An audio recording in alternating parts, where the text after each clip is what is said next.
Bien, entonces un servicio grande. Me confirma por el chat si ya se puede apreciar ahí mi pantalla.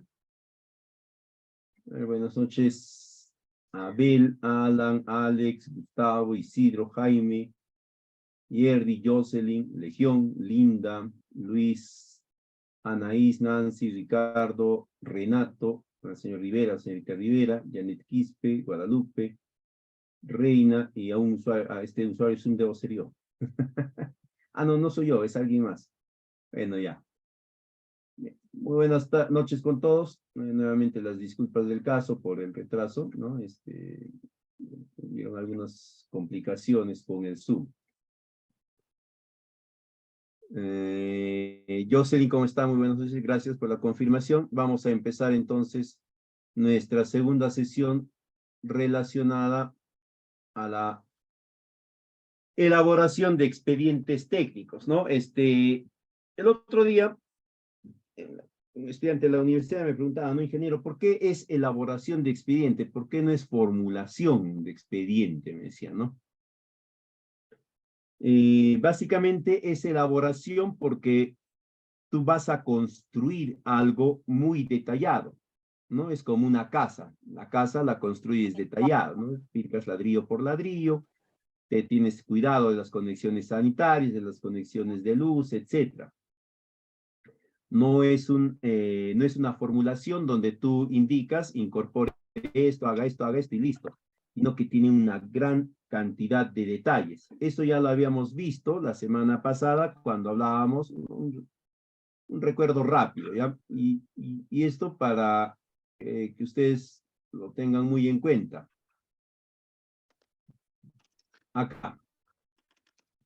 Eh, el proyecto, que es un conjunto de acciones que va a permitirte alcanzar una solución, tiene que tener cierta característica referida a que todas estas acciones puedan ser implementadas en la práctica, en la realidad, conforme el formulador, es decir, la persona que ha ideado el proyecto, lo ha conceptualizado.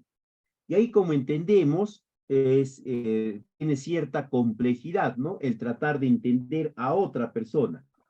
Por eso es que se requiere un instrumento, por eso es que se requiere el expediente técnico. Y para que puedan entender a cabalidad qué es lo que este consultor, este proyectista quería, esperaba, planificó, este expediente técnico tiene que ser bien detallado, bien minucioso, tiene que explicarte paso a paso cómo se hacen las cosas, cómo es que el proyectista ha concebido, cómo es que él ha imaginado que se tiene que hacer para que salga todo conforme él lo está pensando, como él lo está imaginando. En ese sentido, el expediente técnico tiene que tener no solamente ese nivel de detalle, sino tiene que tener mucho cuidado, o cada acción tiene que estar revestida de un conjunto de elementos o de otras acciones o de actividades o de subpartidas, ya como se va a llamar acá, que van a darle esa garantía. No es solamente cimentación, sino que hay otra actividad, otra partida más que previene que esa cimentación no falle, ¿no? Por ejemplo, la extracción de material sobrante o material de descarte y la incorporación de nuevo relleno, la compactación de ese nuevo relleno, y ahí recién viene la cimentación. Porque si no se retiraba el material anterior, que no era lo suficientemente estable, y no se ponía un nuevo material y no se compactaba, esa cimentación no va a funcionar, ¿no? Entonces, el expediente técnico no solo va a ser un conjunto de acciones bien detalladas, sino que estas acciones bien detalladas van a estar revestidas de otras acciones que van a garantizar que funcionen sí o sí. Y para eso, como entendemos, se van a requerir algunos estudios específicos. Entonces, habíamos visto la semana pasada, ¿no?, que los proyectos productivos tenían ciertas características, ¿no? Vinculados a la naturaleza de la intervención, ¿no? Creación, mejoramiento, ampliación, todos referidos a la unidad productora. La unidad productora es el conjunto de bienes y servicios que a su vez brinda un servicio.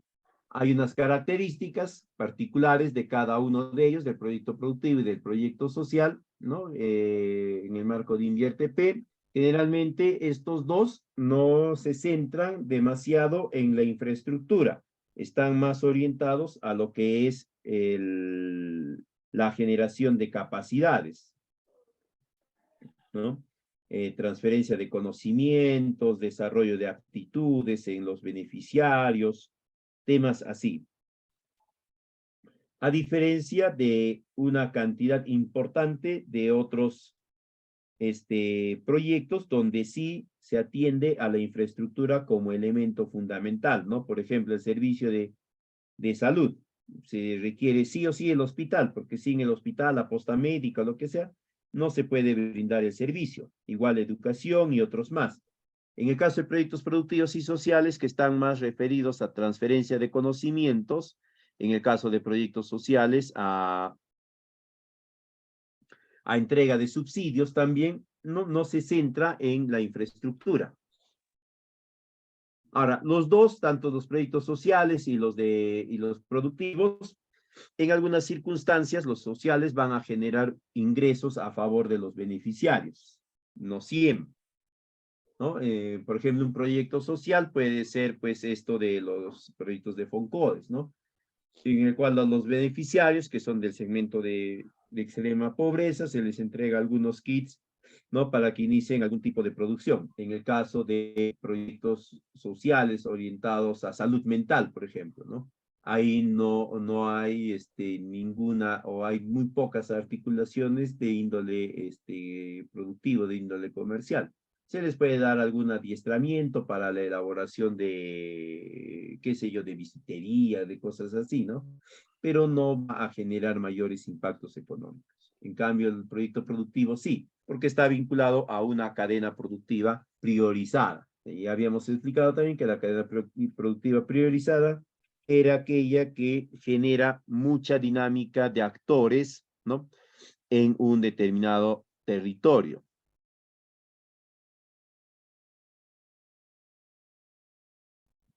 Ya habíamos visto de esto, los requisitos, ya, la cadena, en el proyecto productivo, el eje es la cadena productiva, ¿no? Todo se desarrolla para que el productor se vincule en situaciones de mayor ventaja con la cadena productiva, con el mercado, mejor dicho, ¿ya? No es para satisfacer la exigencia del proveedor de insumos, no es para satisfacer la exigencia del operador logístico, ¿no? No, por ejemplo, el operador logístico no quiere transportar, pues, qué sé yo, un producto de segunda calidad, ¿no? Papa de segunda, porque no le sale rentable, porque etcétera, no. Es para satisfacer la demanda, ¿no? Del mercado. En el proyecto social, la orientación es la población vulnerable. Y ahí habíamos mencionado que esta vulnerabilidad no se va a deber únicamente a un factor, ¿no? Por ejemplo, no se va a deber solo a que tengan reducidas áreas de producción que no les permita vincularse al mercado y que solamente les permita tener producción de subsistencia, sino que hay otras causas más, igual de fuertes, ¿ya? Igual de fuertes. Por ejemplo, la limitación geográfica, ¿no? No tienen terrenos aptos para esa producción o las zonas donde están ubicados, el clima imperante no permite el desarrollo de estas especies o de ninguna especie, de muy pocas especies.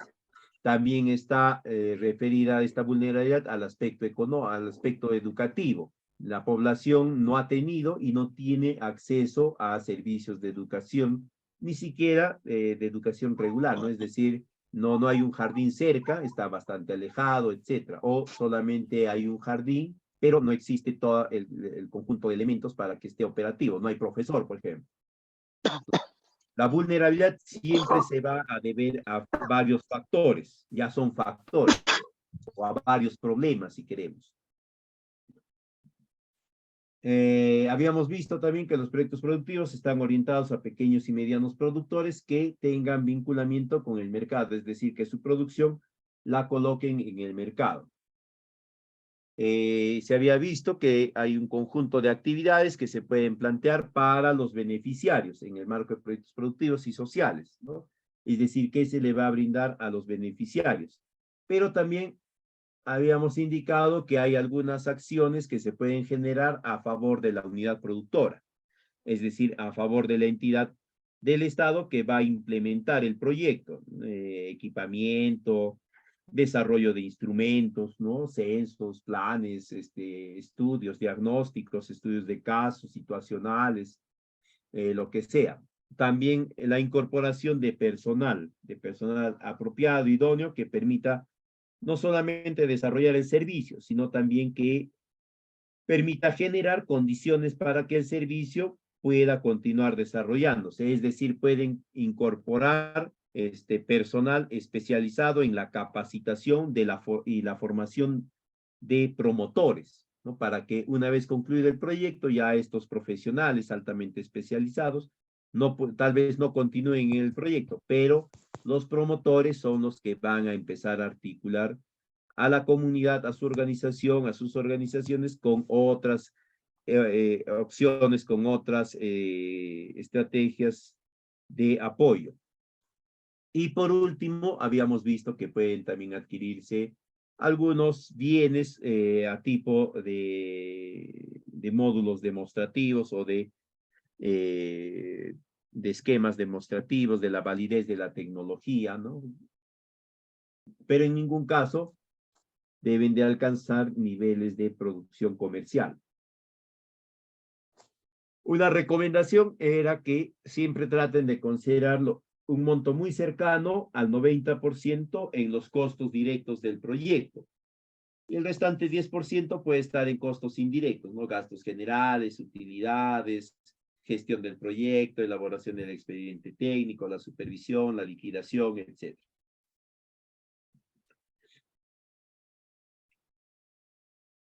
Esto es lo mismo. Y de ahí habíamos hablado ya sobre el expediente técnico, ¿no? Lo que hemos dicho anteriormente, que es una guía detallada. Pero acá hay algo que yo les mencioné y les vuelvo a repetir. El expediente técnico es un conjunto de documentos, ¿no? Que tienen dos características fundamentales. Tienen un carácter técnico y un carácter económico. Ahora, este conjunto de documentos va a tener un orden progresivo. Primero van a estar los estudios, donde vamos a ver cada estudio es individual, es específico, no tiene nada que ver con los otros estudios. Y de ahí recién va a venir el conjunto de documentos denominados generales, donde estos estudios que se han llevado adelante van a ser tomados en cuenta para darle las atribuciones apropiadas a las diferentes partidas que se va a considerar en el proyecto. Ya les voy a explicar cómo es esto. Algunas condiciones para el expediente técnico, no se olviden, lo primero, que tiene que estar considerado en la programación multianual de las inversiones, tiene que tener una antigüedad máxima inferior a los 3 años, es decir, no puede tener más de 3 años, la viabilidad del PIB, si no ya se tiene que actualizar, y quien lo tiene que actualizar es la unidad productora, no son ustedes. De ahí está la revisión de toda la documentación de la etapa de formulación y evaluación, ¿no?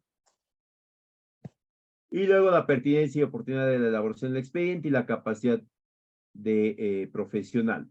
Algunos aspectos, hay siempre que verificar las condiciones del terreno, hay que tener cuidado con las omisiones, vicios, errores en los estudios específicos, ingeniería y detalles. También hay que tener cuidado en que todos los estudios y especialidades estén completos y al nivel de detalle que nosotros deseamos. Otro aspecto importante es la incorporación de los estudios de riesgos y desastres, ¿no? Esto es fundamental. Hoy día justamente vamos a ver Les voy a compartir también un esquema para la elaboración de los mismos. Y luego está lo referido al cumplimiento de los marcos normativos, ¿no?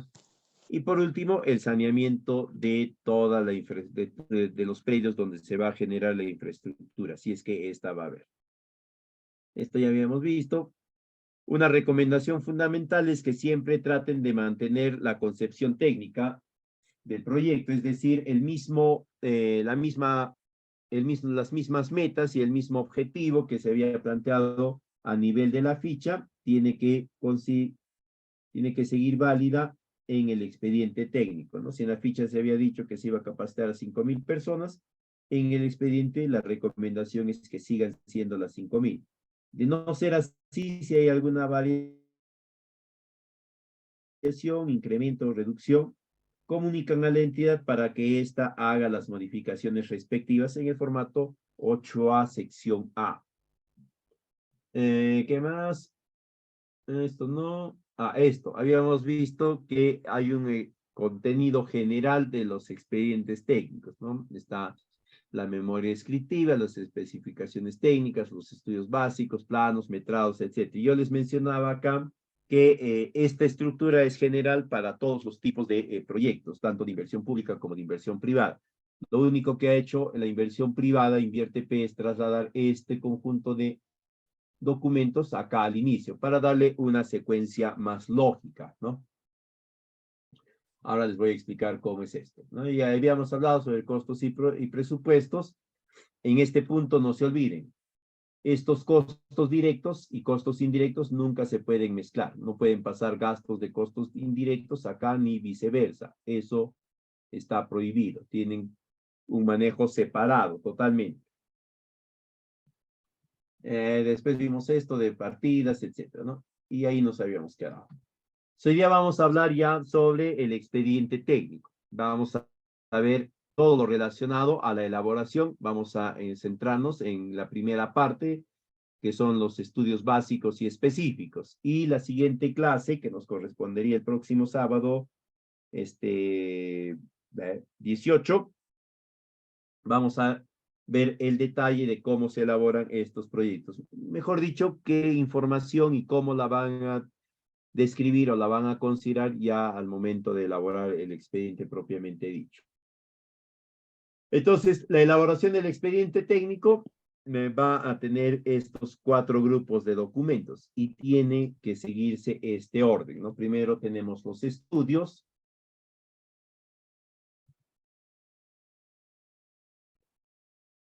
Luego están los grupos de documentos denominados generales, luego la ingeniería y detalle, y último, el presupuesto y cronograma. En este primer grupo de estudios, de documentos denominado estudios, que lo vamos a ver el día de hoy, es donde se van a elaborar una serie de estudios específicos a detalle, ¿no?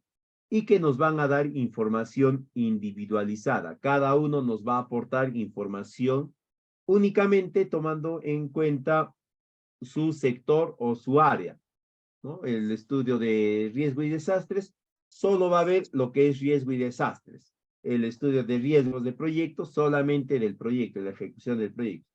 El estudio de impacto ambiental solamente lo del impacto ambiental. Cómo va a impactar las diferentes actividades del proyecto, ¿no? Con el medio ambiente.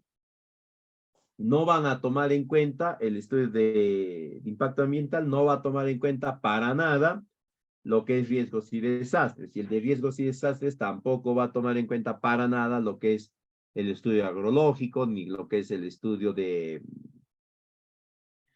impacto ambiental. Son individuales cada uno de ellos, pero sí nos va a servir para el siguiente grupo de documentos que vamos a ver la semana que viene, el de generales. Porque ahí cada partida que ya está considerada en el proyecto, vamos a tener que acondicionarla para que no se vea afectada o si se ve afectada sea lo mínimo posible por los desastres, que tenga el menor impacto ambiental posible, que vamos a tener cuidado de que no esté expuesta a estos riesgos de ejecución de obra y también, ¿no? Si le corresponde, que tenga pertinencia con el estudio con el estudio agrológico, ¿no? Es decir, no vamos a proponer que se vaya a reforestar un área con una especie donde la profundidad del suelo pues sea 30 centímetros, ¿no? Ahí no tendría sentido. Ahí se tendrá que plantear otra actividad o tal vez no se pueda plantear nada, ¿no? Y cosas así. Además de eso, ¿no? El estudio agrológico también nos va a indicar si se requiere hacer alguna acción específica, especial para garantizar que que la plantación, ¿no? Pueda tener éxito, ¿no? Por ejemplo, se ha determinado que el suelo no tiene mucha capacidad de retención de agua y se tendrán que implementar, qué sé yo, tal vez zanjas, ¿no? Tal vez zanjas de infiltración para contener agua y que estas garanticen que el plantón instalado en este terreno definitivo pueda prosperar satisfactoriamente, ¿ya?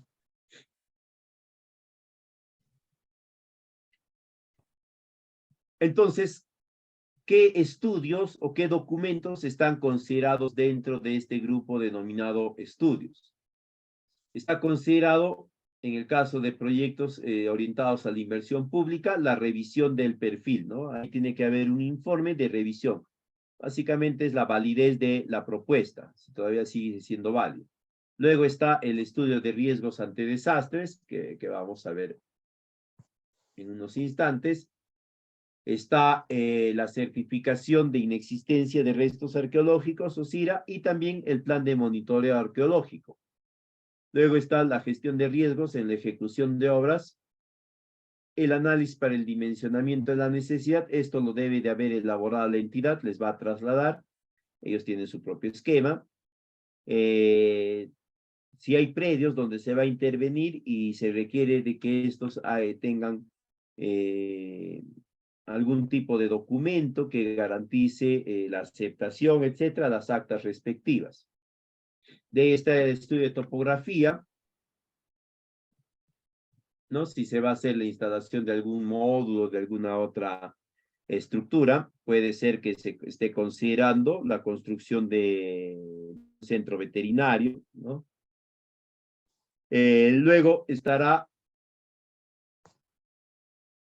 el estudio de impacto ambiental. Si es que hay alguna edificación que se va a demoler, se considerará esta, ¿no? En proyectos sociales, hay veces se va a habilitar o se va a demoler parcialmente alguna estructura existente para sobre ella construir o adecuar algún otro tipo de infraestructura que funcione a modo de casa refugio, que funcione a modo de establecimiento modular, qué sé yo. Ya, dependiendo del proyecto, ustedes van a definir eso, ¿no?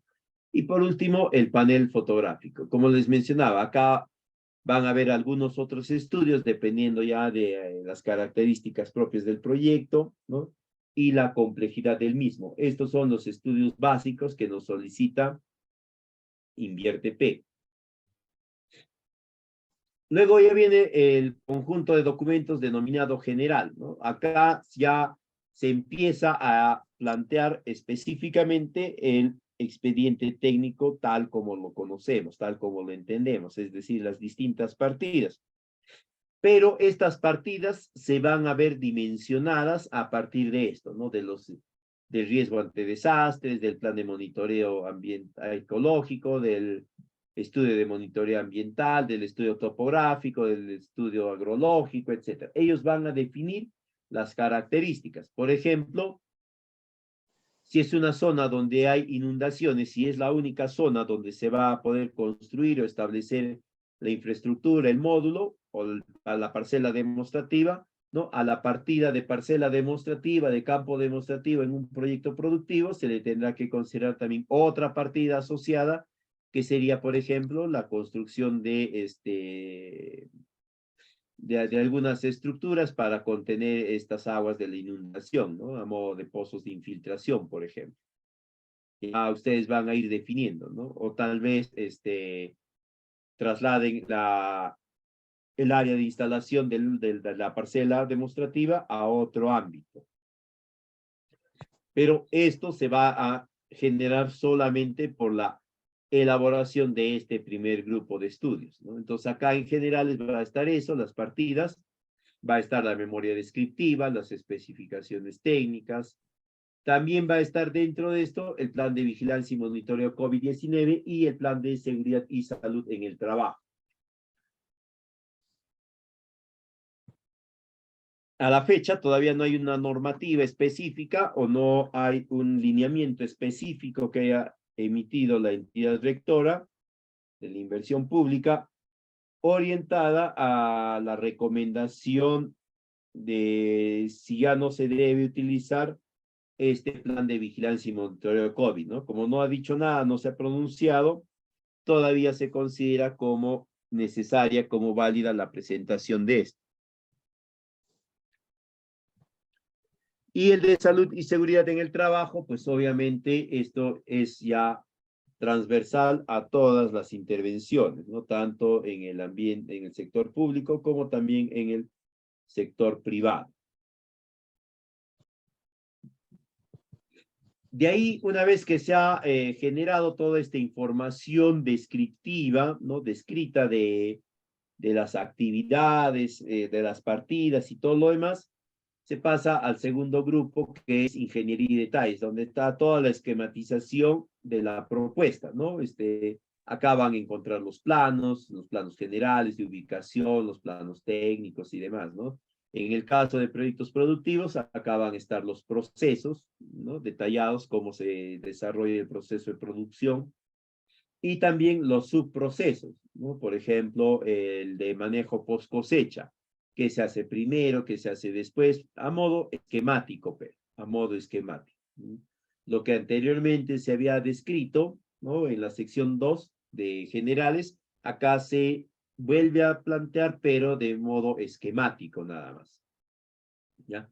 Acá también van a estar el listado de equipamientos, es decir, el listado de insumos o de material o de elementos que se va a requerir. Y por último tenemos el grupo de documentos de presupuesto y cronograma. Acá lo que ustedes van a considerar ya es todo lo relacionado a los costos, ¿no? El presupuesto en sus diferentes presentaciones, el presupuesto resumido, el presupuesto desagregado, gastos generales, costos unitarios, metrados, el análisis de insumos de gastos generales por grupos, las polinómicas si es por administración indirecta, los cronogramas, el cronograma valorizado, el cronograma de avances físicos, el cronograma de requerimientos o de adquisición de materiales, el cronograma de ejecución de obras, estableciendo claramente cuál es la ruta crítica, ¿no? Y por último, el programa de ejecución de obras. ¿Ya? Todo esto de forma apropiada. Este va a ser el conjunto de documentos mínimos que la entidad sectorial nos va a solicitar o les va a solicitar. Adicional a esto, les puede solicitar algo más de información. Ya la entidad les va a comunicar oportunamente y les va a indicar también cómo tiene que estar estructurada esta información, etc. Entonces vamos a pasar a desarrollar lo que es estudios básicos. Si hasta este punto hubiese alguna consulta de parte de ustedes, quedo atento para poderla absolver antes de ingresar a lo que son los estudios básicos.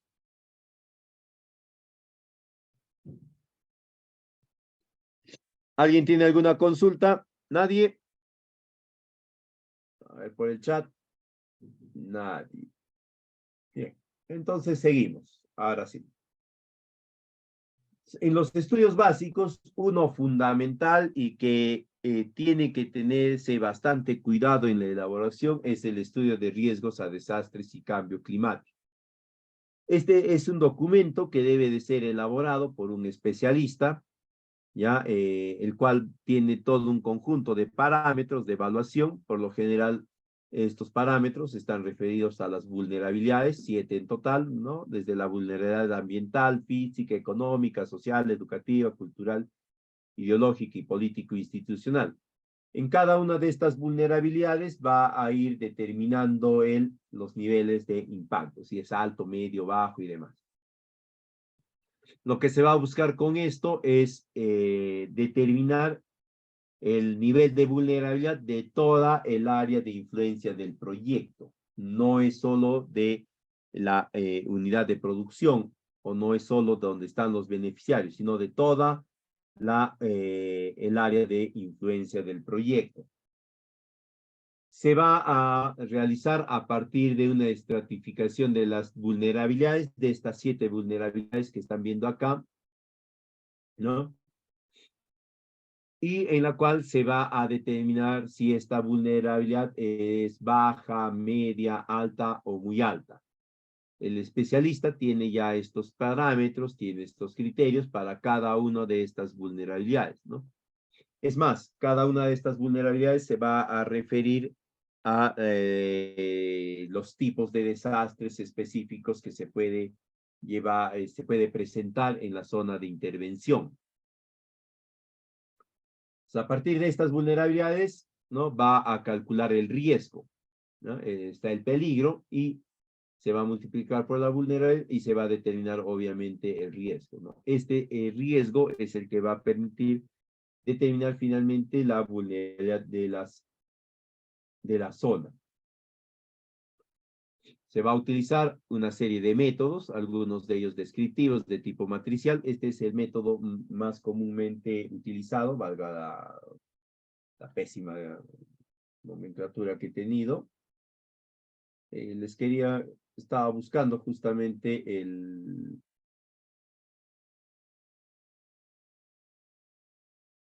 estaba buscando acá lo que es, tengo yo un modelo de una guía para estos estudios, para que ustedes mismos lo puedan llevar, pero no se olviden siempre que es importante, es necesario la revisión al menos de algún especialista. No me acuerdo, pero uno de estos documentos que tengo acá es un esquema básico, ¿ya? Es un esquema básico que les puede servir a ustedes de guía inicial, ¿no? Pero siempre no se olviden que tienen que considerar la participación de un especialista. Él va a ir definiendo estos riesgos, ¿no? A partir de los peligros y de las vulnerabilidades. Y dependiendo de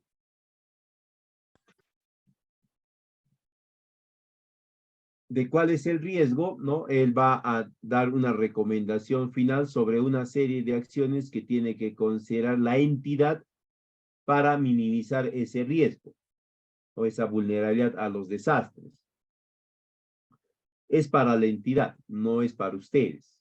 ¿Ya? Ahora, ustedes sí lo van a considerar porque obviamente se entiende que estas vulnerabilidades que están en la zona del proyecto van a afectar al proyecto si se presentan.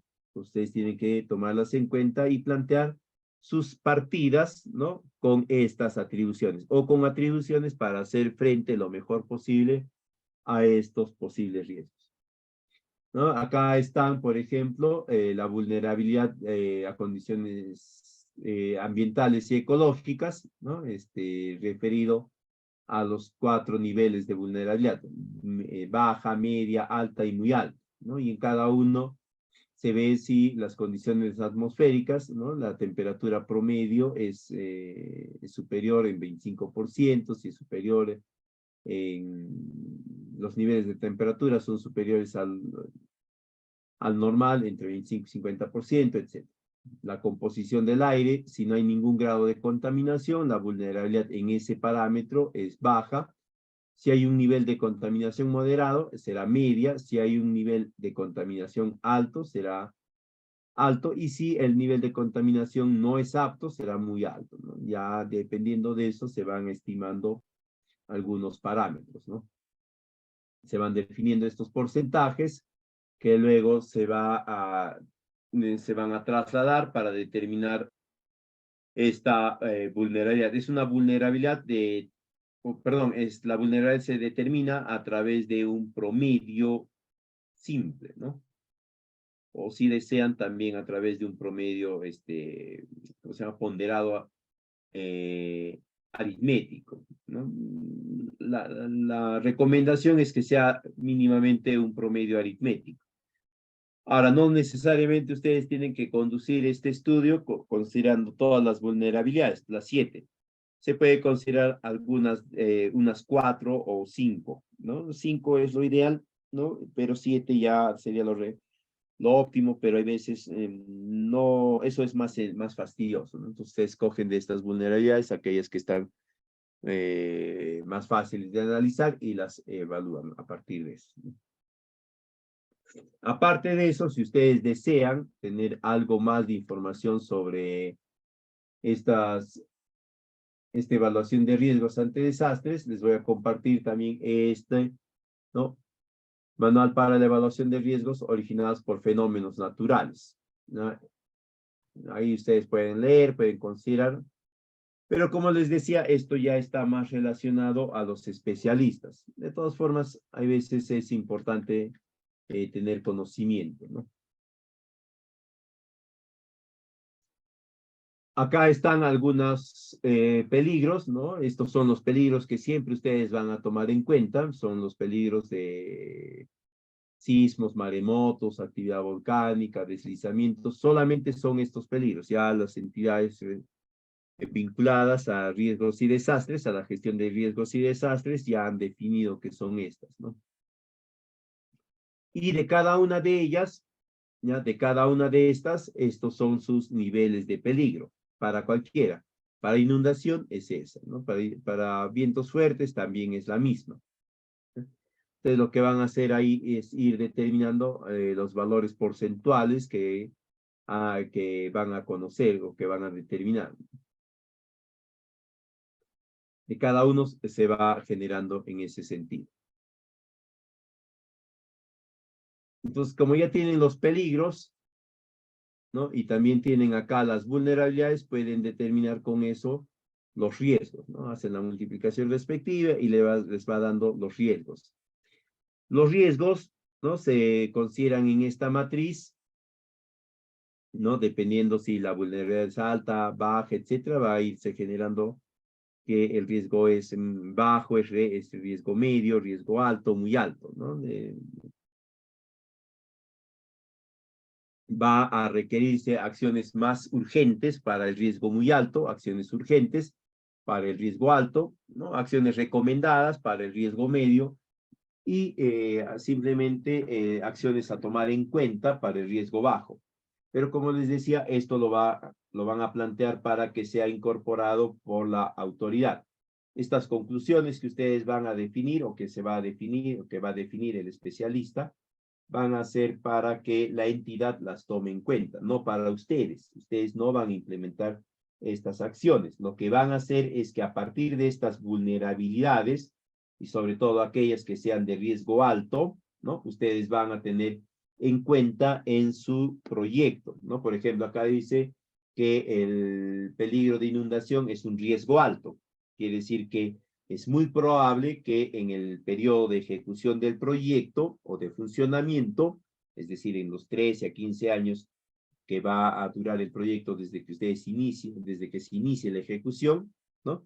Va a presentarse estos fenómenos de inundación, de erosión, de sismo. Entonces, ustedes tendrán que considerar esto para definir mejor sus alternativas, ¿no?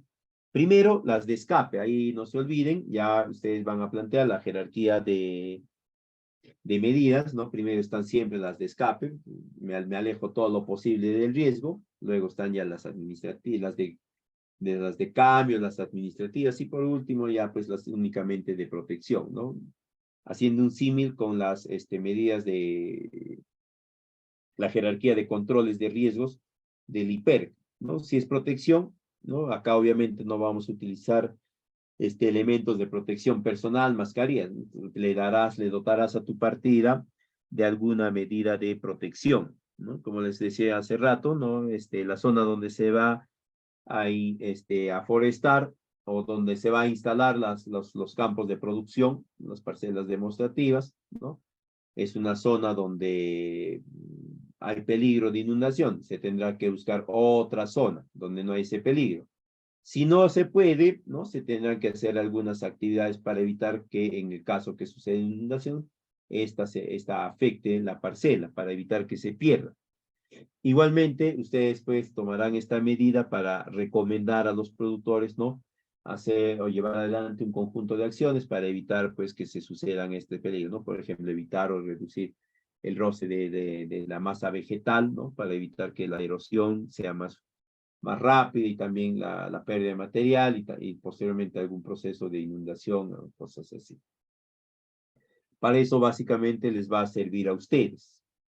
Para la entidad, como les decía, ¿no? Le va a servir para tomar en cuenta estas recomendaciones de inversión antes que sucedan estos desastres, ¿no? Para que ésta vaya indicando a las entidades del sistema de gestión de desastres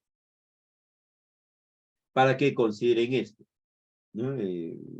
Cuántas viviendas se van a ver afectadas, ¿no? Y cuánto costaría la reparación, la restitución de ciertas capacidades de estas viviendas, si se va a dañar infraestructura de los puestos de salud, de las instalaciones educativas, infraestructura vial de carreteras, ¿no? Cuántos kilómetros, ¿no? Y a partir de eso, cuánto de dinero costaría la rehabilitación de esa infraestructura, de esos equipos, etc. Por eso es que a la fecha esto es importante para toda la inversión pública y privada, ¿no? Porque a partir de esto las entidades van a poder afinar mejor las acciones las acciones preventivas para la gestión de riesgos y desastres. Luego está el estudio de gestión de riesgos en la ejecución de obra o del proyecto. Nosotros no tenemos para algo específico para proyecto. Lo que sí tenemos es para obra, ¿no? Entonces, se fuerza un poco o se busca la adaptación de este esquema, ¿no? De esta guía PMBOK para que pueda responder a los demás tipos de proyectos, porque en todos los proyectos van a generarse los mismos riesgos, ¿no? Riesgos de deficiencias en el diseño. Una unidad, en lugar de ponerle 100, le pusiste solamente 10, o en lugar de ponerle metros cúbicos, le pusiste centímetros cúbicos, o peor aún, te olvidaste de una partida totalmente, ¿no? Los riesgos de construcción, si va a haber infraestructura, esto sí o sí se tiene que conducir, ¿no? Para evitar que estos riesgos, ¿no? Un mal dimensionamiento de alguna partida, ausencia de algún insumo, ¿no? Algún material, impida que una partida o varias partidas se puedan implementar, etcétera, ¿no? Porque esto al final genera sobrecostos y sobreplazos, porque vas a pedir adicional y vas a pedir también una ampliación porque son partidas o son metrados que no estaban considerados.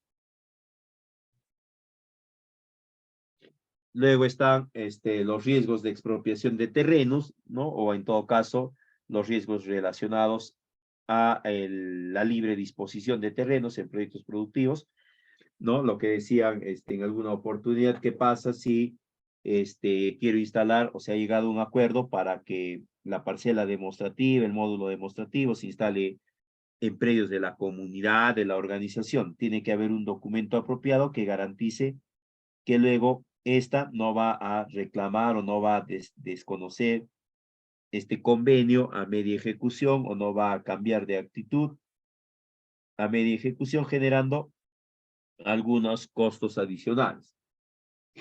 Luego está el riesgo geológico, geotécnico, si es que compete, ¿no? Esto sobre todo para estructuras grandes, en el caso de proyectos productivos y sociales, ¿no? Si no compete, lo dejan en blanco nada más. Después están los riesgos de interferencias y servicios afectados. Es poco frecuente que se presenten estos riesgos en proyectos productivos y sociales, a menos que se esté generando una infraestructura, ¿no? Y ahí pues se tenga que hacer algún tipo de instalación que, que discurra de forma transversal o de forma cortante sobre algún otro servicio que se está brindando, sobre alguna otra unidad de carácter privado, qué sé yo. Luego están los restos arqueológicos, los de obtención de permisos y licencias, sí van a tener en cuenta, ¿no? Si están construyendo una posta veterinaria municipal, en lo que les, por ejemplo, el otro día me comentaban que querían hacer una posta veterinaria para transferencia de embriones, una posta, ¿cómo se llama esto? Un centro veterinario para transferencia de embriones, un centro municipal veterinario para transferencia de embriones, así, ¿no?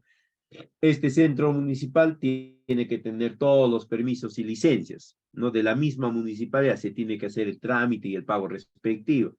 No es de que, como es de la municipalidad, ya no te cobro, porque soy yo, ¿no? Tiene que hacerle su pago respectivo para la habilitación y todo lo demás.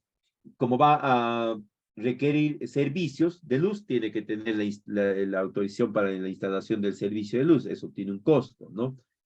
Hay un costo de instalación que se tiene que pagar. El operador de la red eléctrica no te va a decir, bueno, eres de la municipalidad, para ti todo gratis porque eres del pueblo y cosas así. Lo mismo el agua, ¿no? Para que pueda operar tiene que tener sistema de agua potable, ¿no? Si va a conectarse a la red pública existente, tiene que hacer los trámites y los pagos respectivos. Igualmente la conexión tiene un costo. Y así, otras licencias, otras autorizaciones más, ¿no? Esta posta municipal veterinaria, por ejemplo, tiene que tener la autorización de DIGESA. Sin la autorización de DIGESA no puede operar. Y temas vinculados, ¿no? Entonces hay que tener cuidado en eso. El otro es el riesgo regulatorio normativo. Se tiene que cumplir todos los riesgos o todas las normativas que el caso demanda, ¿no? Por ejemplo, se va a instalar un centro de acopio, ¿no? Este centro de acopio tiene que funcionar en cumplimiento de ciertos lineamientos normativos. No puede estar instalado, por ejemplo, en una zona donde no le corresponde, no puede tener acceso a un servicio que no está pagado, que no está autorizado, porque de lo contrario se le va a generar algunas penalidades, algunas sanciones. Y el Estado no puede incurrir, ¿no? El Estado mismo no puede generar o no puede auspiciar, mejor dicho, la comisión de delitos, ¿ya? Entonces, eso van a tener cuidado. Para esto está esta guía PMBOK de OCE, que tiene ya toda una serie de elementos que están considerados ahí, lo cual ustedes simplemente van colocando si es la probabilidad de ocurrencia es media, alta, baja, etcétera, y se va a ir generando los montos respectivos o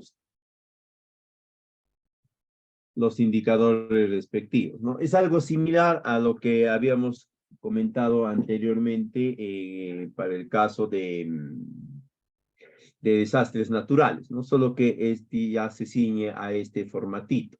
Y luego también van a indicar ustedes cuál es la estrategia. La estrategia es mitigar el riesgo, evitar el riesgo, aceptar el riesgo, transferir el riesgo, cuáles son las medidas para disipar el riesgo y algunas otras. Por ejemplo, si es errores y deficiencias en el diseño, las acciones es una revisión detallada, ¿no? Ustedes tienen que ver ahí lo que van indicando. Acá hay algunos riesgos identificados, ¿no? ¿A qué se refiere cada uno de ellos para que ustedes tengan conocimiento? Esto lo pueden elaborar ustedes mismos o también la recomendación es que tomen los servicios de un especialista, ¿no? Para que ellos lo puedan elaborar mucho más rápido y también de una forma más pertinente.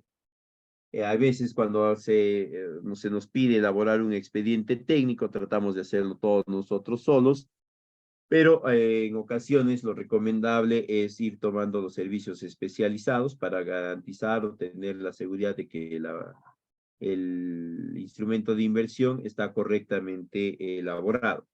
No necesariamente porque nosotros no tengamos la capacidad de hacerlo, sino porque la participación de un especialista siempre nos va a garantizar algo más de idoneidad y de precisión en el instrumento. Por algo es especialista, ¿no?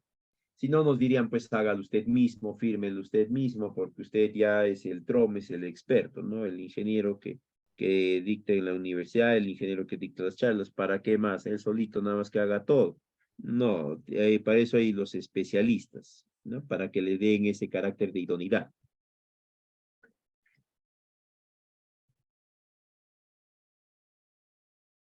Siempre referidos los riesgos, ¿no?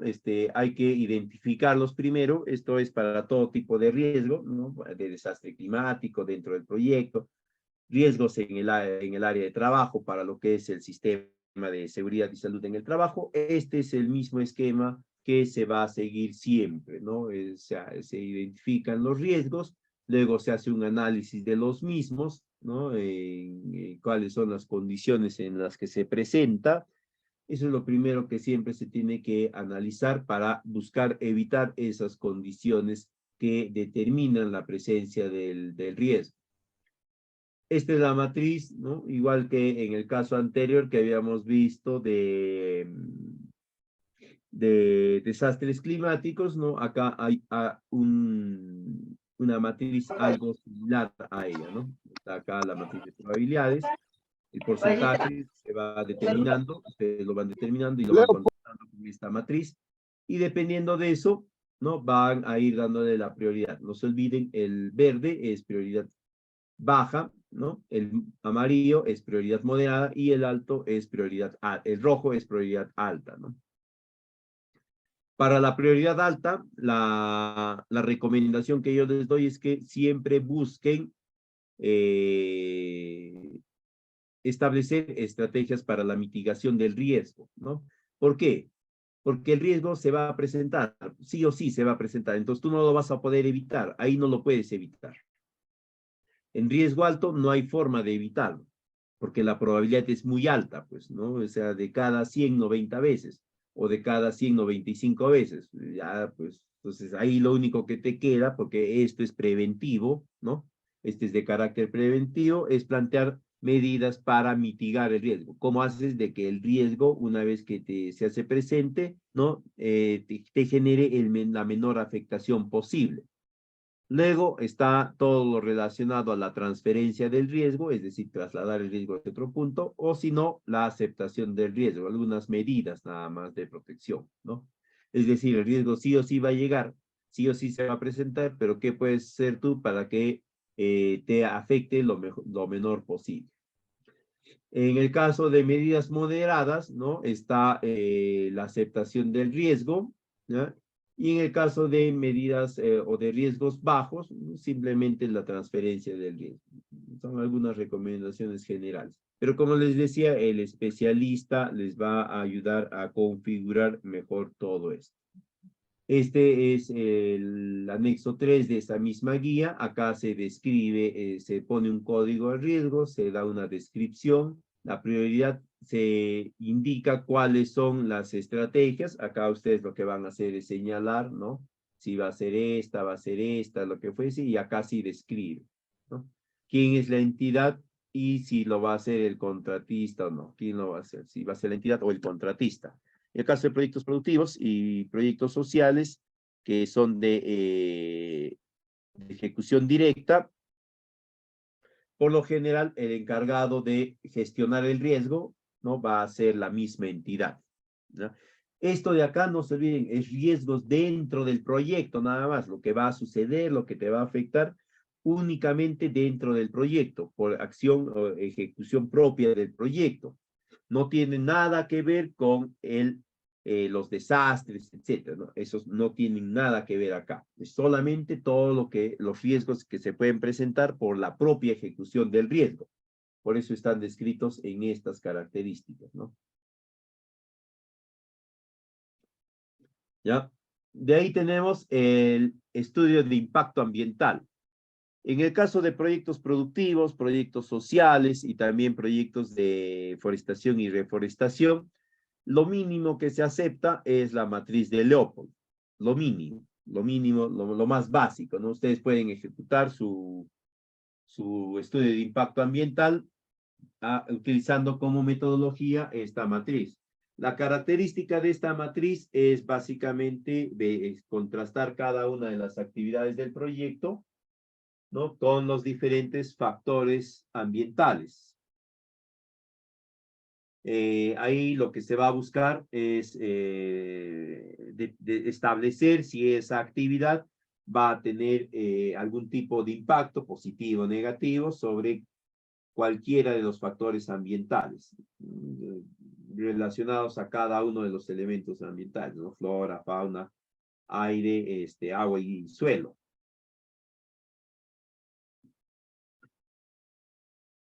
Esta es la matriz de Leopold. Como les mencioné, es la más básica, ¿no? No es muy compleja. Se genera básicamente este cuadro matricial donde en los títulos de columnas van las actividades del proyecto de todas las partidas. ¿Ya? Ustedes pueden definir ahí si son hasta las de cuarto orden, si tienen. Si no, basta que sean al menos las de primer y segundo orden. Y en los títulos de filas van los diferentes factores ambientales. Los factores ambientales, no está acá. Acá les voy a poner ahorita, ¿ya? Ahorita les voy a mostrar cuáles son los factores ambientales. Si están establecidos también. No es de que ustedes van a determinar cuáles son, etcétera, sino ya están considerados, ya se tiene conocimiento de cuáles son estos y pueden utilizarlos todos ellos o aquellos solamente que se van a generar o que están presentes en el área. Entonces, cada punto de intersección o cada recuadro de intersección entre las actividades y los factores se dividen de forma diagonal, ¿no? En la parte superior la magnitud y en la parte inferior la importancia. Ambos van en una escala de 1 a 10, tanto la magnitud como la importancia. La magnitud siempre va a estar referida al grado de extensión o escala de impacto. Y la importancia, pues, va a estar vinculada a la intensidad, ¿no? Si es mayor o menor ese impacto. Ahí tenemos nosotros, ¿no? ¿Cuál es la magnitud y la importancia, ¿no? La magnitud va desde baja hasta muy alta, ¿no? En función a dos características, intensidad y afectación, ¿no? Si la intensidad y la afectación son bajas, la calificación es -1. Si la intensidad y la afectación es muy alta y alta, respectivamente, la calificación será -10. Y en cuanto a la importancia, algo similar, ¿no? La duración y la influencia. Del mismo modo, se consideran los impactos negativos y los impactos positivos. Estas escalas ya están establecidas. Lo único que ustedes van a hacer es considerar estos valores para ir determinando, ¿no? Como les había dicho, en los títulos de columnas se ponen las actividades de la obra o del proyecto, y en los títulos de filas los factores ambientales, ¿no? Y luego se va indicando, pues, si salud y seguridad en el trabajo, ¿no? Tiene una interacción con el proceso de separación, esto es de agregados, ¿no? Entonces, se considera ahí el rango de magnitud hacia arriba, que sería -1, y el rango de importancia o intensidad, que sería en este caso +2, ¿no? Y de cada uno de los que se van a presentar, hay situaciones en las que no se genera interacción, se deja en blanco, o si prefieren ustedes lo pintan de negro, qué sé yo, para que se den cuenta que ahí no hay dato porque no hay interacción.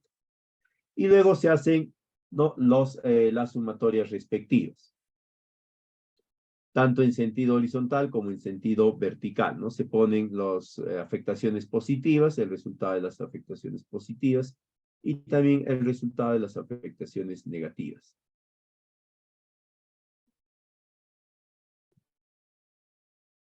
Con eso se van obteniendo unos puntajes, ¿no? Estos puntajes nos van a ir generando información sobre la importancia o no de ese efecto, ¿no? O de desinteracción. Si la interacción es importante, se tendrán que plantear medidas urgentes, ¿no? Medidas correctivas, medidas de mitigación o lo que fuese. Sobre estos valores siempre se realiza la multiplicación, ¿no? Por ejemplo, acá dice más 2 menos 1, se multiplica, siguiendo la ley de los signos, menos 2 y así.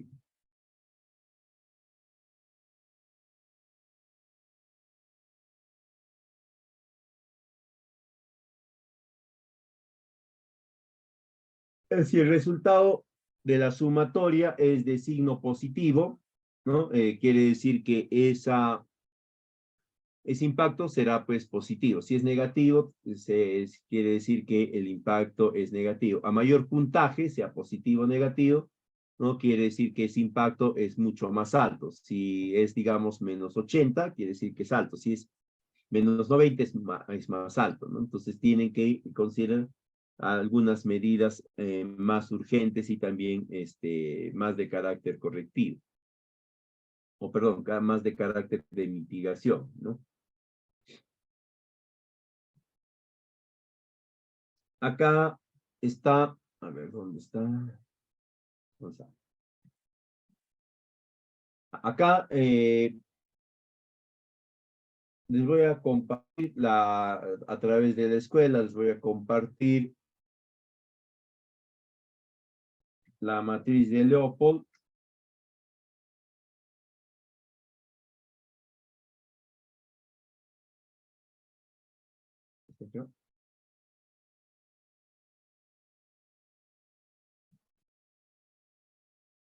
Este es, ¿ya? Esta es la matriz de Leopold. Acá están todos los factores ambientales que ustedes van a considerar incluso, ¿ya? Y también les voy a compartir, no, esto me está olvidando, ya, esta de acá. Esta es la guía de CONESA modificado, ya es más recomendable que la de Leopold. La de Leopold es la básica, no se olviden, esa es la básica, ¿ya? Mínimamente ustedes tienen que desarrollar esa.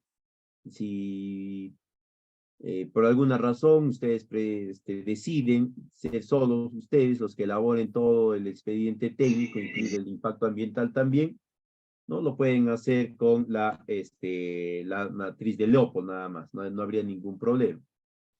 Si alguien tiene conocimiento sobre ingeniería ambiental, sobre evaluación de impacto ambiental, ¿no? Lo ideal que va a pensar siempre es en la de CONESA modificado, la de Fisher y CONESA.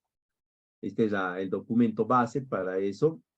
Es parecida a la de Leopold, ¿no? Pero a diferencia de la matriz de Leopold, que no te permite la interacción entre actividades, ¿no? La de CONESA sí, ¿no? Te da una serie de espacios para que tú puedas verificar los impactos acumulativos de las partidas, ¿no? De la partida de primero, de cuarto orden, cómo contribuye a la partida de tercer orden y las de tercer orden a las de segundo orden, las de segundo orden a las de primer orden y la de primer orden al impacto ambiental del proyecto en general.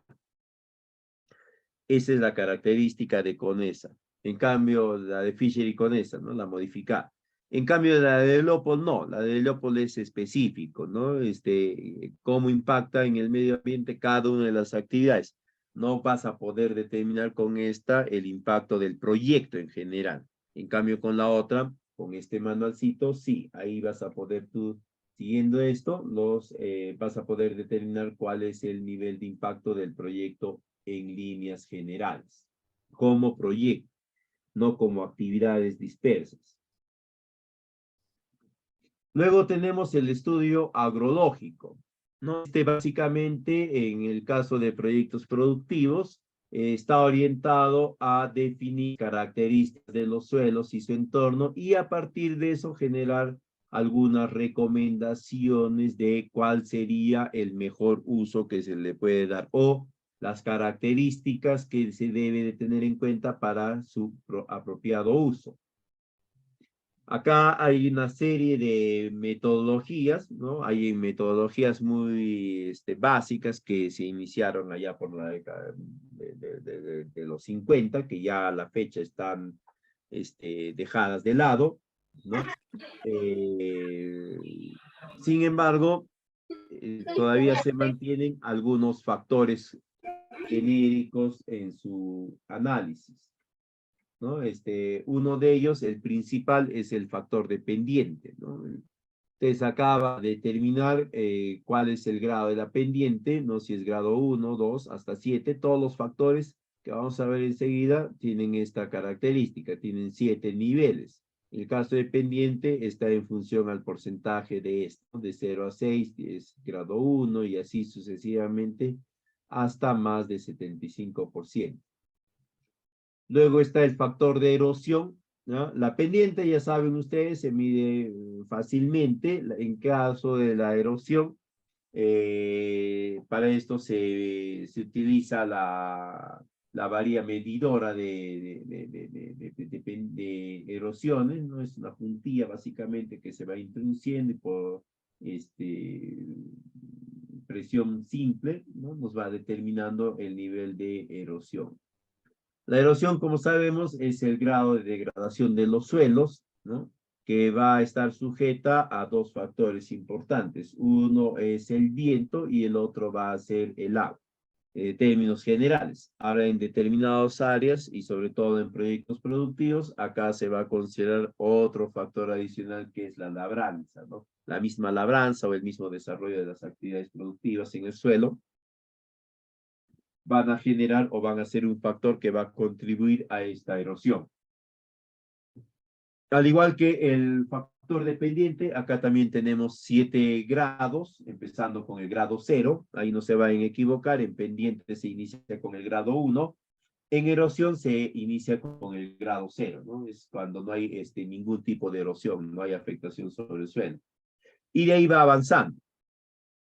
El avance de la erosión se va midiendo en función a la afectación a los distintos horizontes, ¿no? Empezando con el horizonte A. Por si acaso no se considera el horizonte O, que es el más superficial y que está referido a la capa de materia orgánica que cubre el suelo.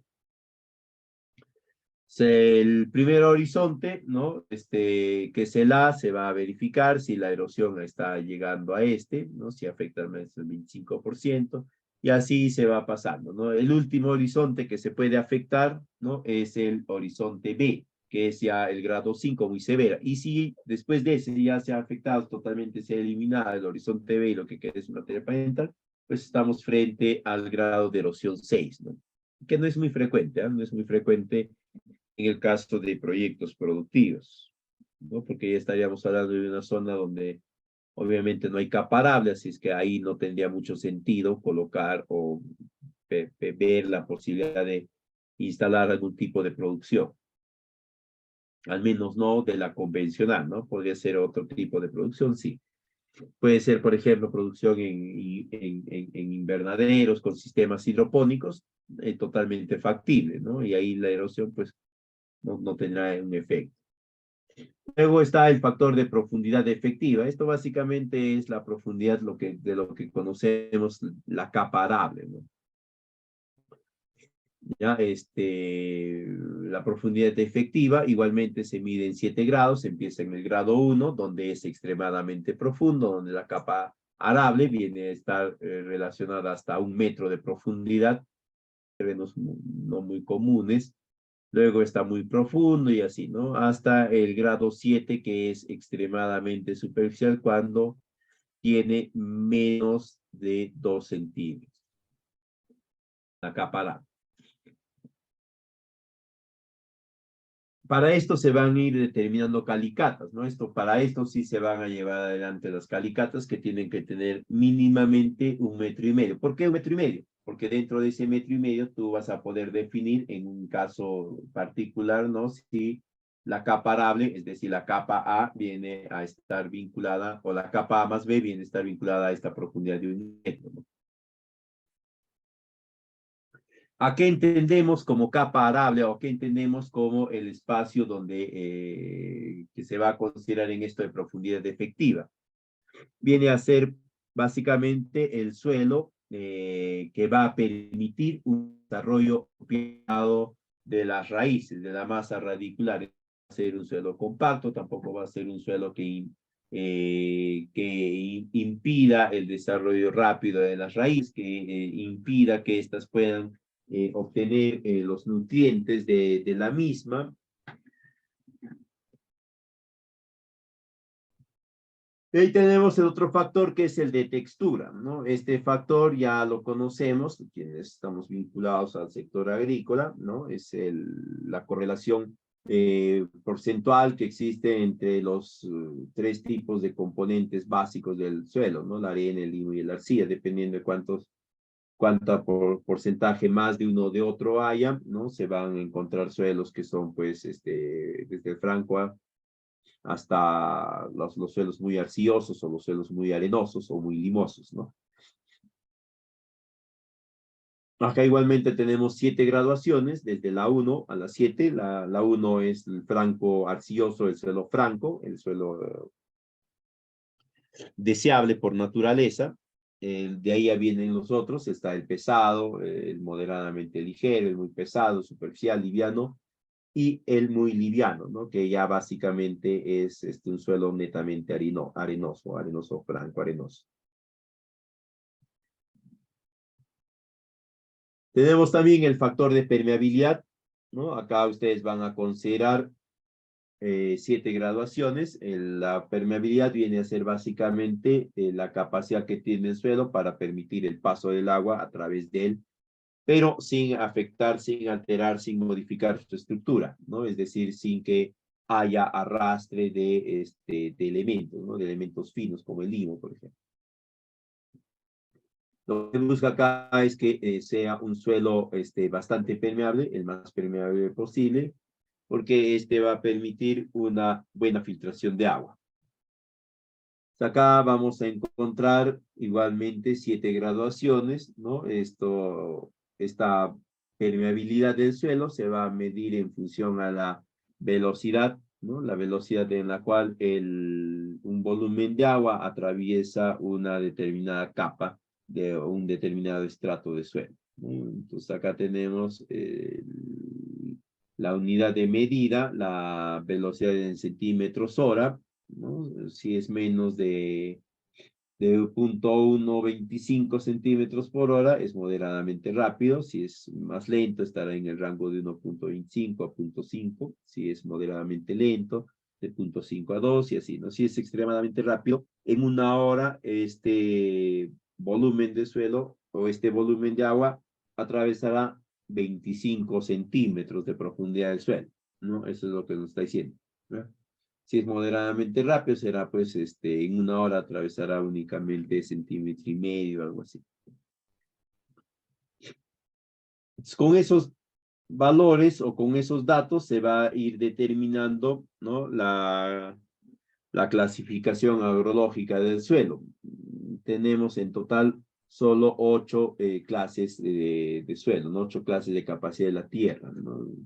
Y dependiendo de cada una de ellas, ¿no? Se puede conducir en estos espacios diferentes actividades, ¿no? Desde vida silvestre hasta pastoreo, cultivos muy intensivos, etc.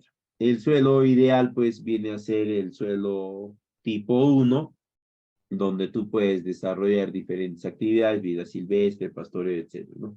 Para el desarrollo de cultivos, ¿no? Están los suelos tipo 1 y tipo 2, que son los que se buscan preferentemente, quiere decir que son suelos aptos para cultivos intensivos o intensivos, pero también vamos a encontrar los suelos del tipo 3, ¿no? Donde hay suelos para cultivos moderados. Ya el suelo tipo 4 nos permite algunos tipos de cultivos, ¿no? Con ciertas restricciones. Básicamente está referido a la profundidad de las raíces, a la necesidad o al requerimiento de nutrientes, porque son suelos que tienen cierto grado de erosión, también no son suelos muy permeables, son suelos poco profundos, por lo tanto no permite el desarrollo de todas las especies. Entonces, ustedes van a tener que definir ahí cuál de los suelos es, ¿no? Pero de preferencia busquen instalar las parcelas demostrativas, recomienden también a los productores que instalen sus predios, sus áreas de producción en suelos de los tipos 1, 2 o tal vez 3.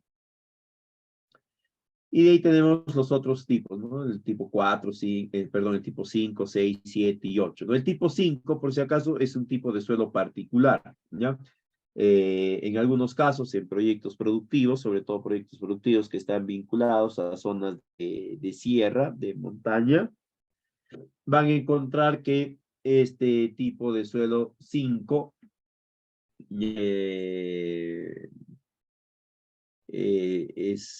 tiene cierta amplitud en su distribución, ¿no? Pero estos son básicamente orientados para los pastos naturales, porque son suelos cuya capa arable es muy variable, ¿no? La profundidad de la capa arable es bien variable. En algunos puntos está en 3 centímetros, 5 centímetros, inmediatamente en el plano horizontal, ¿no? En una breve distancia de 5, 7, 10 centímetros, hay veces, pasa a una profundidad de 25 centímetros, luego baja a una profundidad de 15 centímetros, de ahí baja a 10 centímetros o 5 centímetros, nuevamente sube a 15 centímetros y así, ¿no?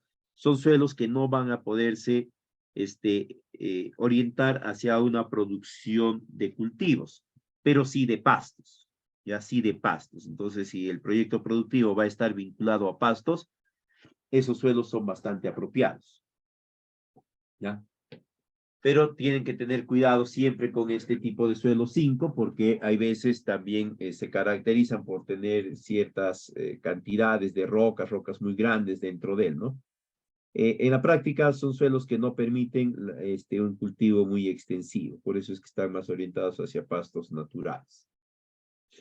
¿Ustedes pueden conducir este estudio? Sí, lo pueden conducir, ¿no? Yo les voy a compartir también la guía para la elaboración de estos estudios, ¿ya? Y ustedes pueden definir el tipo de suelo, ¿no? Dependiendo de o en función a esta matriz, ¿no? Van definiendo cuál es la pendiente, ubican acá la pendiente, este primer número es la pendiente, si la pendiente han identificado que está entre 20, 30, 35, van ubicando acá los rangos porcentuales, ¿no?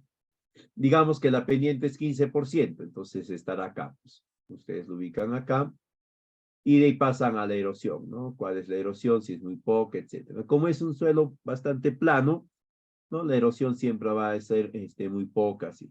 Entonces definen acá la profundidad efectiva, la textura, etcétera, ¿no? Y dependiendo de eso, ustedes van a ir definiendo qué tipo de suelo es, qué clase es. Y una vez que tienen la clase de uso de suelo, ya lo pueden orientar apropiadamente, ¿no? Recuerden ustedes que los suelos aptos para la instalación de la mayoría de cultivos son los suelos tipo 1, tipo 2 y tipo 3. Estos van a permitir cultivos casi permanentes, ¿no? Y también van a permitir la mayor cantidad de cultivos. Obviamente, no solamente ya dependiendo del suelo, sino también dependiendo de los factores climáticos. Pero teniendo en cuenta únicamente el factor suelo, son los suelos, valga la redundancia, más apropiados para los distintos tipos de cultivos. Y de ahí ya están algunos otros suelos, ¿no? En el caso de proyectos sociales, ¿no? En algunas situaciones puede ser pues que le salga el suelo tipo 6, ¿no? Que es netamente para pastos. Y ahí pues ellos podrán considerar el desarrollo de crianza de cuyes u otros animales similares.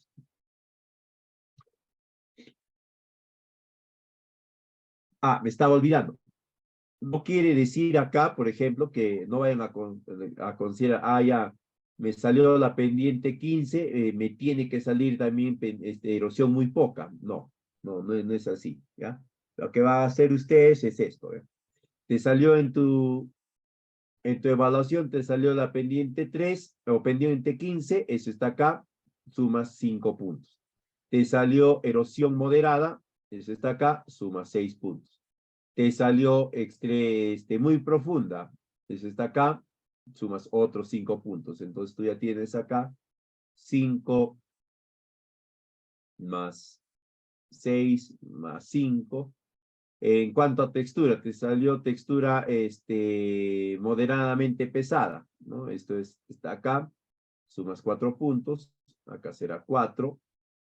Permeabilidad, digamos, te ha salido moderada también, o te ha salido lenta, ¿ya? Sumas acá 6 puntos y procedes a la sumatoria, ¿no?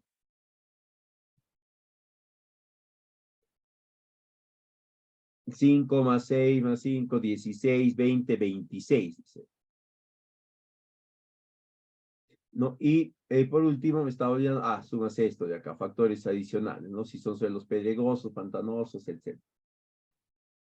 Con todo eso sumas y vas a obtener un rango de puntaje, ¿no? Y dependiendo de ese rango, vas buscando acá donde corresponde y tienes tu tipo de suelo, ¿no? Este de acá, por si acaso, va desde, este es 12. Acá el número está mal, este es 12. Acá saldría 26, estamos acá, ¿no? Es un suelo tipo 1 muy apto para la gran mayoría de cultivos, ¿no? Luego está el plan de seguimiento y monitoreo de COVID. Como había mencionado anteriormente, a la fecha todavía se mantiene vigente la presentación de esto. No hay una normativa o un lineamiento específico que indique que ya no es necesario.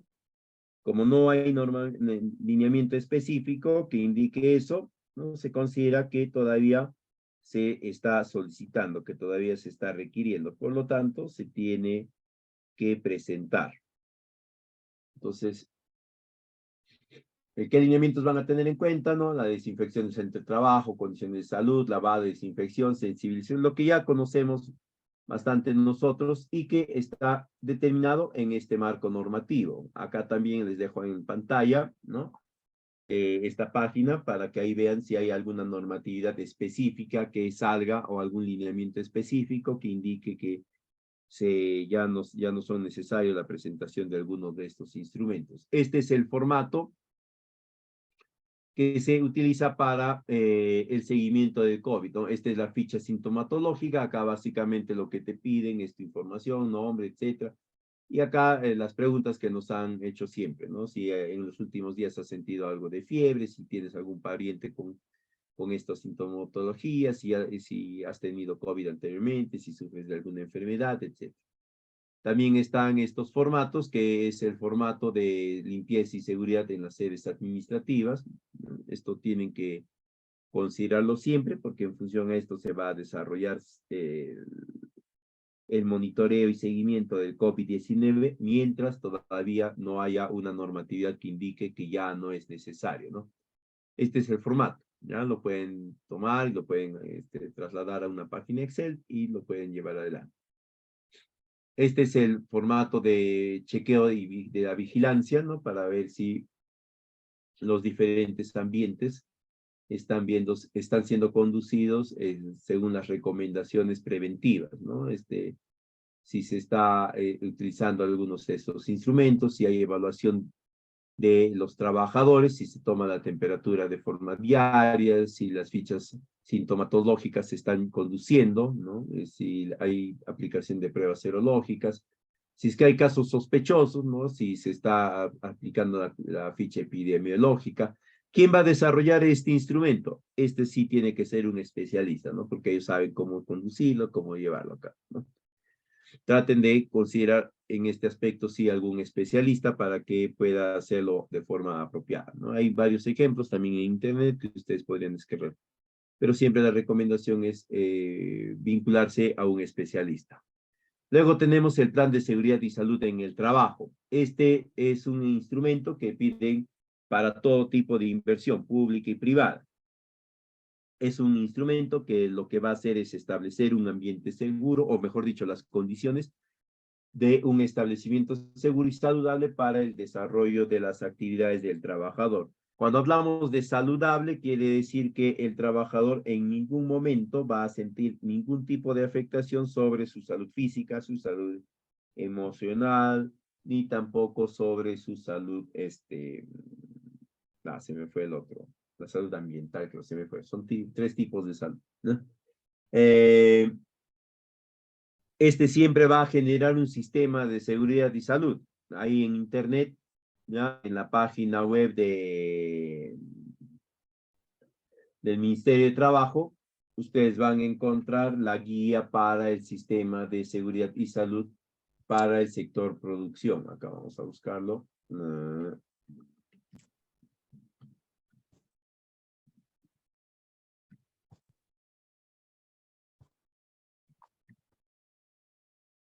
Acá está, ¿eh? Les voy a compartir también ya. Este documento lo tienen que tener en cuenta ustedes. Es otro, este no. Este es general, esto no les va a servir mucho a ustedes porque este es muy genérico. ¿Dónde está? Seguridad en el trabajo, sí, acá debe estar. Pero...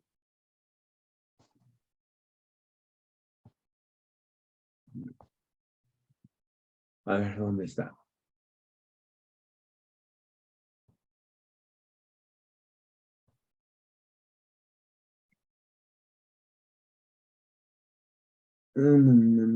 Acá, construcción, agroindustria, acá está. Este acá les voy a compartir, ¿ya? Este tienen que tomar en cuenta para elaborar. ¿Ustedes también lo pueden elaborar? Sí, lo pueden elaborar porque no es muy complejo. Para el caso de proyectos productivos y proyectos sociales, no es demasiado complejo.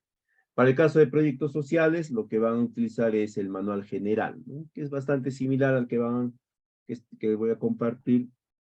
Básicamente, lo que van a buscar acá es algo que ya hemos visto cuando hemos hablado de riesgos de desastres y de riesgos en la ejecución del proyecto, ¿no?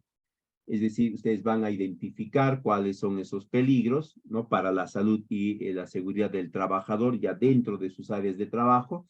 En el caso de proyectos productivos será pues dentro de las fincas, ¿no?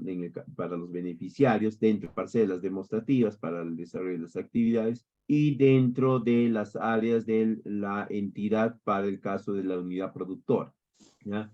A partir de eso, ustedes van a elaborar esta matriz de riesgos, ¿no? Cuáles son los riesgos que están identificando en cada uno de los sectores, en cada uno de los procesos. Luego van a ver, van a describir esa enfermedad, van a indicar si hay controles existentes, ¿no? Y después van a hacer la evaluación del riesgo, ¿no? La evaluación del riesgo está en esta plantilla, les voy a compartir también dónde está esto.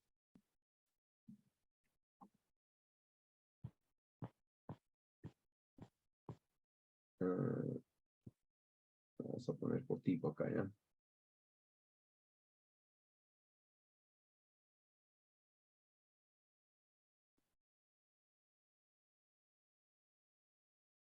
¿Este?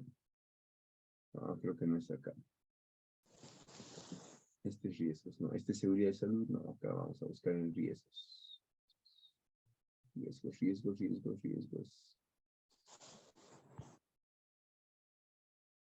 Uh-huh.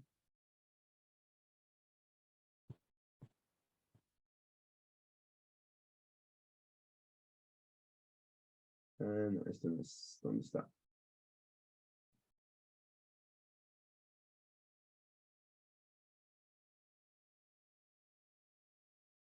Mm.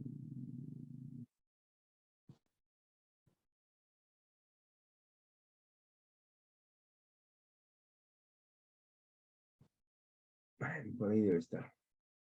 Ya, yo lo voy a buscar y les voy a pasar, ¿no? Acá lo que veo que está es este de acá, que debe ser una matriz básica.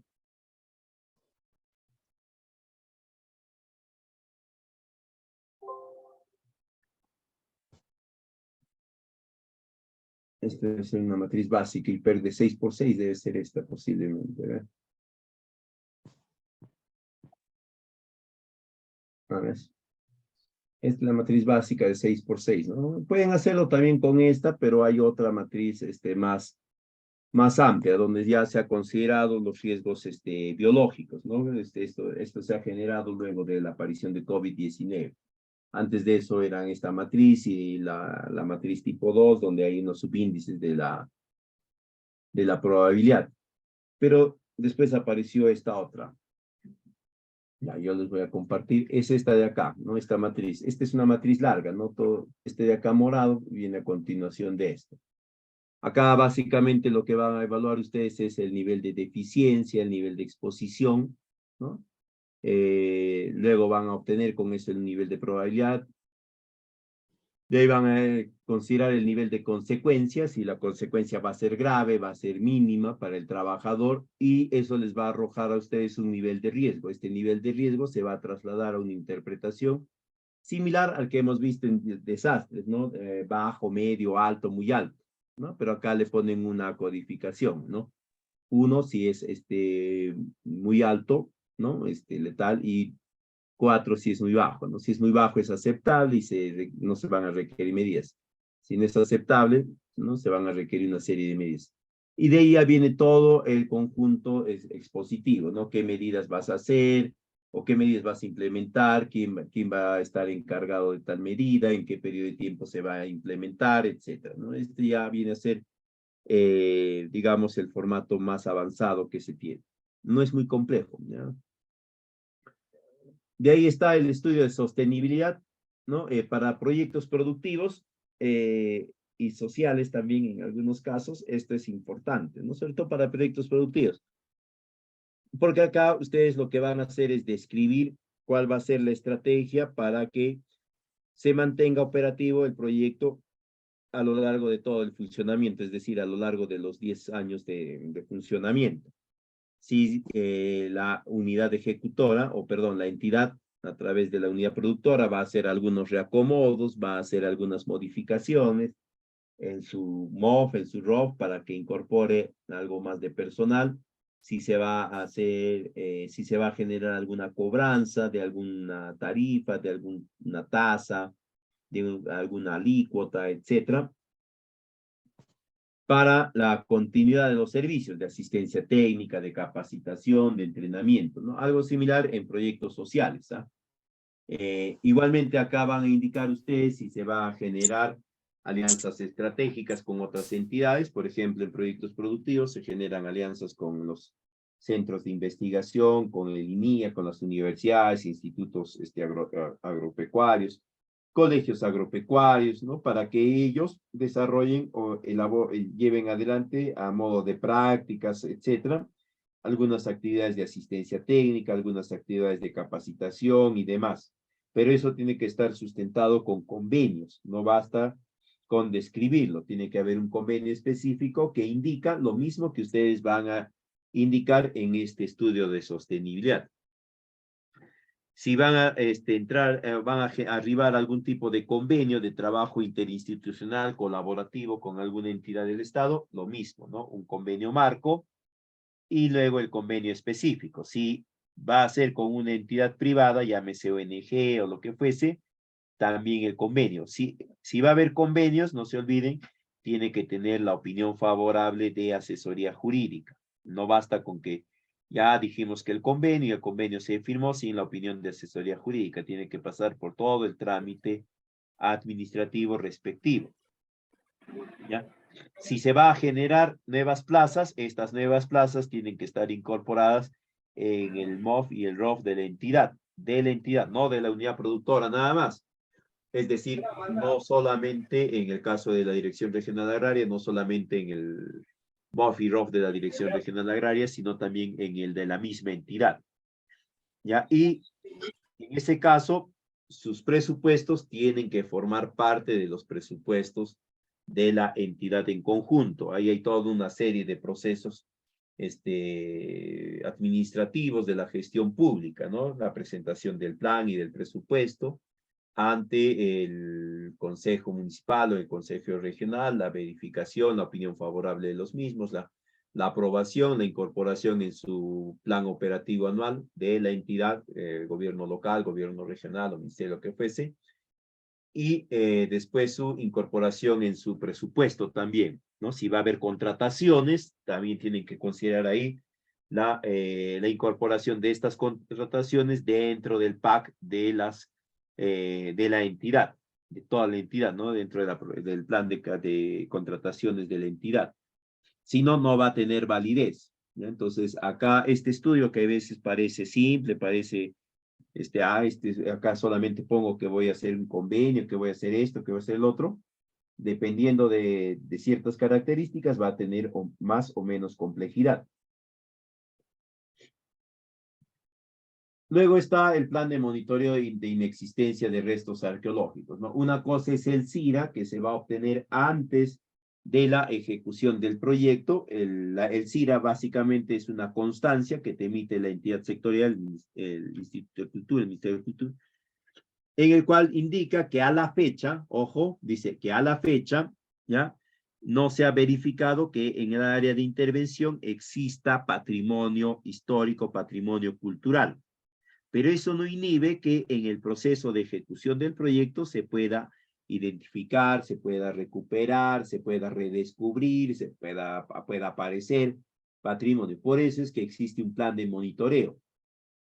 Esto lo tiene que elaborar un especialista, ¿ya?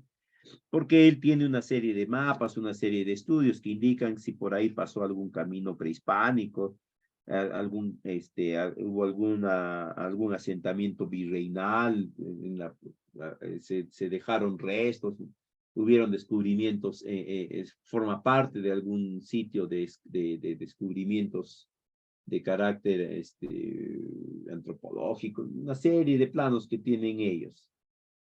Básicamente, en este estudio lo que va a indicar es que a la fecha no existían o no existen evidencias de estos, pero va a plantear de 3 a 7 momentos de verificación de esta inexistencia, ¿no?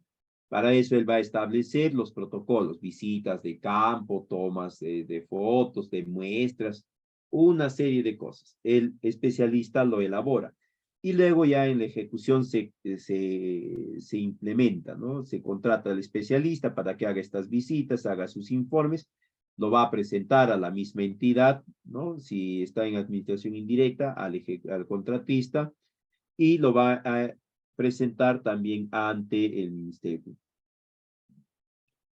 Por último, tenemos el formato 8A. El formato 8A lo van a descargar ustedes de InvierteP, ingresan a la página de InvierteP en la sección de formatos, ¿no? Ahí van a encontrar ustedes el formato 8A. A ver, vamos a ver. No está, no está, no está. ¿Dónde está mi página web? A ver, bueno, acá ya lo tengo descargado. Ah, no, no lo tengo descargado.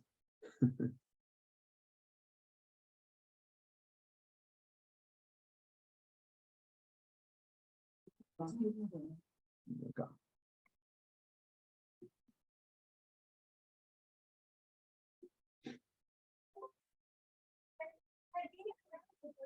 Qué cosa.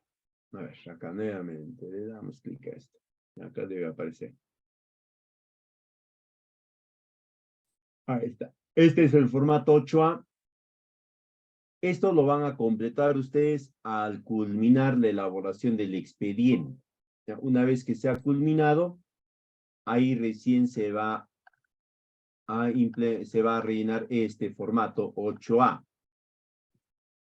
La sección que a ustedes les va a corresponder va a ser la sección B, porque la sección A va a corresponder a la fase de elaboración, de formulación y evaluación, es decir, a la fase de ficha, ¿no? Ahí se rellenan una serie de datos, una serie de información, ¿no? La tipología, el nombre, etc. Acá está la brecha, acá está la acción, ¿dónde está el objetivo? Ah,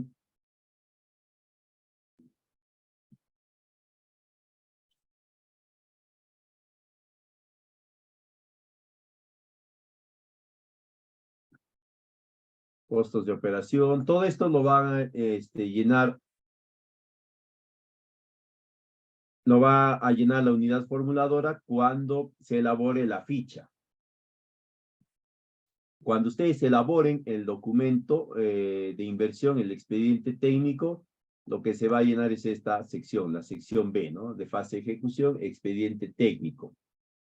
Acá está la parte 1, resultado del expediente técnico. Y acá van a indicar ustedes cuáles son las acciones y los activos, ¿no? Es decir, acá van a colocar ustedes las partidas más importantes, las partidas de primer orden, ¿no? Construcción de una posta veterinaria. ¿Cuánto cuesta? 300.000, 325.487.93 soles. Eso pone. Los datos que vamos a ir obteniendo los vamos a considerar acá. Tanto de infraestructura, de equipo, de mobiliario, de vehículos, etcétera, ¿ya? Acá cito.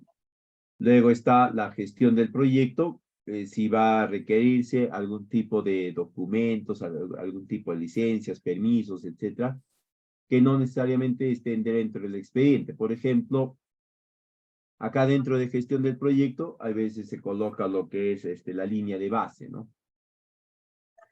¿Ya? Después están todo lo relacionado al expediente técnico, cuánto va a costar el expediente técnico, la supervisión, la liquidación, el control concurrente.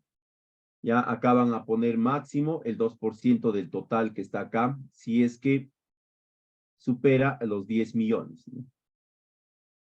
Y acá van a poner por último el número de la resolución que aprueba el expediente técnico. Eso es todo lo que se va a hacer. Pero esto, como les digo, vamos a completar recién cuando hayamos concluido la elaboración del expediente técnico. Antes de eso, no. Porque cuando concluyamos, recién vamos a saber cuáles son las partidas, cuáles son los otros elementos, ¿no? Las partidas principales y algunos otros gastos adicionales que se va a requerir. La sección C ya es para la ejecución, ¿no? Es cuando ya se está ejecutando, si hay modificaciones en la ejecución referida al expediente técnico. Acá se va verificando y se va indicando cuáles son esos montos de variación, ¿no?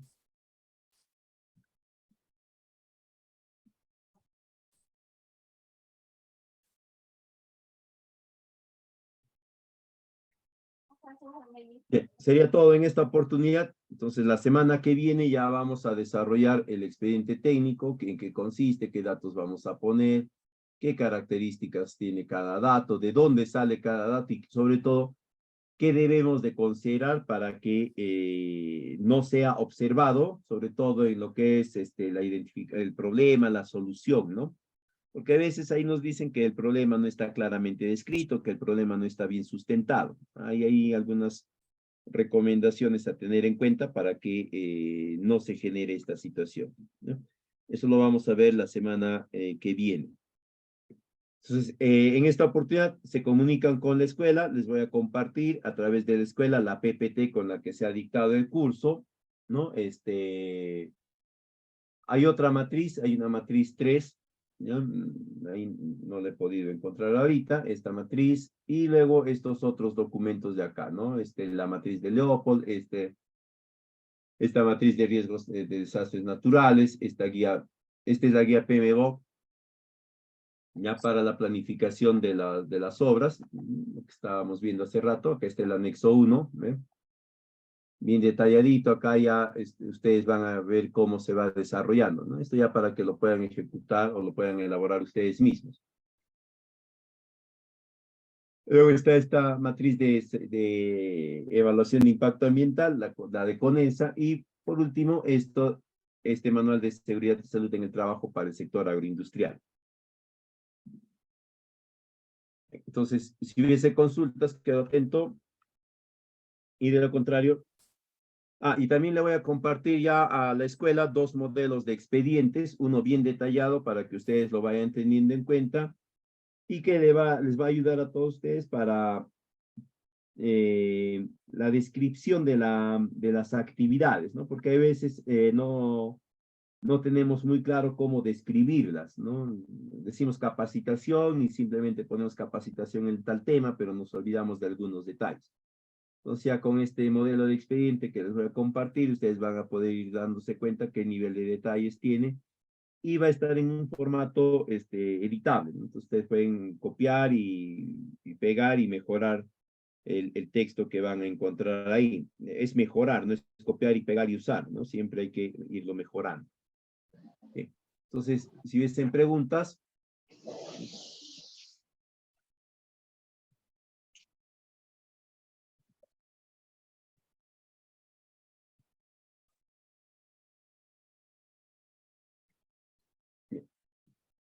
si no hay preguntas, entonces sería todo en esta sesión. Nos estaríamos reencontrando la siguiente sesión. ¿Ya? No se olviden, se comunican con la escuela para que puedan acceder a esta documentación y para que lo puedan tener. A ver, Ángel, ¿cómo está? Buenas noches. Mejor tú escríbeme, porque yo cuando tomo nota de números, termino mandando uno a otro y ahí me genero inconvenientes. Este de acá es mi número, el que está en moradito, ¿no? Ahí les pongo en el chat para que lo tengan, ¿no? Es el 925-643595. ¿Ya? Ahí les he puesto en el chat a todos. Bueno, está para Ángel. No, ahorita lo ponemos para todos. ¿Cómo se pone acá para todos? Everyone. Ahí está. Ya. Es el 925-643595, ¿no? Ya, ahí está mi número para todos, ¿ya? Ese número de WhatsApp. Me envían ahí nada más el mensaje, me indican qué información desean en específico y yo con todo gusto les voy a compartir. Por si acaso, antes que me olvide, si me envían hoy día, me hacen recordar el lunes a primera hora. Mi celular el otro día falló y se perdieron todas mis conversaciones de WhatsApp y no pude recuperar ninguna porque reinstalé una versión de seguridad que tenía de hace